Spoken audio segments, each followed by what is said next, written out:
اهلا بيكم. النهارده عملت صينيه كنافه بطريقه سهله جدا وبسيطه زي ما انت شايفه بالشكل ده. الكنافه من الحلويات السهله جدا، بس اوقات كتير ناس بتيجي تعملها مش بتطلع مظبوطه معاهم. في الفيديو ده هتعرفي ازاي تطلعي صينيه كنافه طعمها خطير. انا هسيبلك اللينك بتاعه في صندوق الوصف عشان يبقى سهل عليكي في البحث. بطريقة سهلة جدا هتعملي صينية كنافة طرية من جوه ومقرمشة من بره، واخدة اللون الذهبي المظبوط جدا. بجد طعمها خطير. من النهاردة هتبقي أستاذة فيها.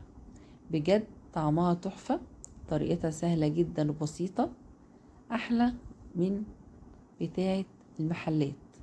زي ما انت شايفة كده القطعة طالعة متماسكة، طعمها حلو قوي يا جماعة، سكرها مظبوط جدا. هسيبلك اللينك بتاعها في صندوق الوصف علشان تعمليها. وما تنسيش اللايك والاشتراك في القناة علشان اي وصفة اعملها توصلك على طول.